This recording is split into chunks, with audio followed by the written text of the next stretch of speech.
বিএনপির নেতারা কেন বারবার নির্বাচন চাচ্ছে? কেনই বা তাদের নির্বাচনের প্রতি এত আগ্রহ প্রকাশ করতেছে? যা কিনা তারা অন্তর্বর্তী সরকারকে বারবার বিএনপির শীর্ষস্থানীয় নেতৃত্ববর্গগুলো বলতেছে, আপনি তাড়াতাড়ি দ্রুত নির্বাচন দিন। কেন নির্বাচন চাচ্ছে বিএনপি? আপনাকে এই জিনিসটি বুঝতে হলে বিএনপির অঙ্গ সংগঠন সম্পর্কে বুঝতে হবে। বাংলাদেশের দুইটা বৃহত্তর শক্তিশালী রাজনৈতিক দল হচ্ছে আওয়ামী লীগ এবং বিএনপি। আপনি যদি স্বাধীনতা যুদ্ধের পর থেকে দেখেন, তাহলে এই দুইটি দলেই কিন্তু বাংলাদেশকে শাসন করছে, একটা আওয়ামী লীগ, একটা বিএনপি। স্বাধীনতার পর ১৯৭২ সালের পর যে নির্বাচনটা বাংলাদেশের সর্বপ্রথম বঙ্গবন্ধু শেখ মুজিবুরের হাত ধরে, ঠিক সেই নির্বাচনটি কিন্তু আওয়ামী লীগ সংখ্যাগরিষ্ঠতা অর্জন লাভ করে।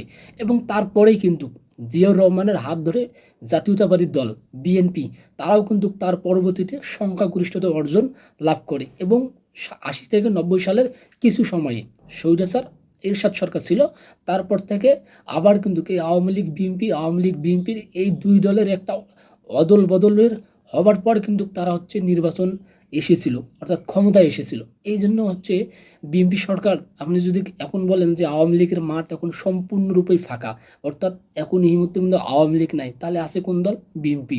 আপনি যদি বিএনপি দলের কথা বলেন, তাদের কিন্তু যে একটা নেতাকর্মী সেটা রুরাল পর্যায়ে আছে এবং শীর্ষস্থানীয় পর্যায়ে আছে। এই মুহূর্তে যদি বলেন যে দেশের সবচেয়ে বড় শক্তিশালী রাজনৈতিক দল কোনটি, কোনো ধরনের দ্বিধাদ্বন্দ্ব ছাড়াই আপনাকে বলতে হবে সেটা হচ্ছে বিএনপি। যত ধরনের দলে থাকুক না কেন, নতুন এনসিপি, জামাত কিংবা হচ্ছে গণপরিষদ, অধিকার, যাই থাকুক না দল, কিন্তু সবার আগেই যে নামটি আসবে সেটা হচ্ছে বিএনপি। কারণ বিএনপির গ্রাম পর্যায় থেকে শীর্ষ পর্যায় পর্যন্ত তাদের নেতাকর্মী আছে, এটা আমরা বিশ্বাস করি। আমি যদি বলি আমার গ্রামের কথাই বলি, আপনি যদি ৫০০ জন মানুষের কথা বলেন আমার গ্রামে, ৩০০ জন লোক মানুষ বলবে যে আমি বিএনপিকে ভোট দেবো, এবং ২০০ লোক বলবে যে আমি জামাত কিংবা এনসিপি কিংবা হচ্ছে ভোট দিতে যাব না। এরকম কিছু ক্যালকুলেশন বাইরে হবে, কিন্তু ৫০০ জনের মধ্যে ৩০০ জনের লোক বলবে যে হচ্ছে আমি বিএনপিকে ভোটটা দেবো। তাহলে এত বড় একটা সংখ্যাগরিষ্ঠতার দল, এত বড় একটা রাজনৈতিক ব্যক্তিবর্গের দল, তারা তো অবশ্যই নির্বাচন চাবে, এবং নির্বাচন আসলেই বা নির্বাচন দিলেই কিন্তু তারা একক সংখ্যাগরিষ্ঠতায় তারা সরকার গঠন করতে পারবে, এটা তারা বিশ্বাস করে এবং এটা দেশের মানুষও জানে এই মুহূর্তে। কারণ আপনারা যদি ইতিহাসটা দেখেন, এই বাংলাদেশের ইতিহাস ১৯৭২ থেকে ২০২৪-এর বিগত ১৬ বছরে যে একটা ফ্যাসিস্ট আওয়ামী লীগের ইতিহাস ছিল, সেটাকে যদি আপনি বাদ দেন, এরপরে যে নির্বাচনগুলো ছিল সুষ্ঠু নির্বাচন, না যেটা আমরা পেপার পত্রিকা বা বই পুস্তকের মাধ্যমে আছে, সেই নির্বাচনের একটিতে আওয়ামী লীগ, একটিতে বিএনপি, একটিতে আওয়ামী লীগ, একটিতে বিএনপি, ঠিক এভাবেই কিন্তু বাংলাদেশের সরকার গঠনটা পরিচালনা হয়েছে। এবং এই মুহূর্তে যদি আপনি আবারও তাকান যে একটা গণ অভ্যুত্থানের পর দিয়ে দেশে একটা টালমাটাল অবস্থা তৈরি হয়েছে, এবং একটা এবং একটা দেশ সরকার গঠন করতে যাচ্ছে, সেখানে আওয়ামী লীগ সম্পূর্ণরূপে ব্যান্ড, অর্থাৎ আওয়ামী লীগের কোনো ধরনের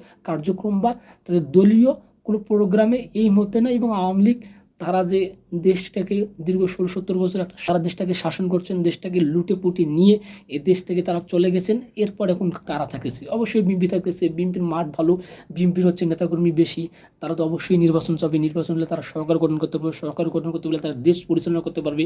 এটা তো সকলেই চাচ্ছে, বা এটা তো তারা চাচ্ছে যে আমরা হচ্ছে সরকার গঠন করি, দ্রুত সরকার গঠন করি।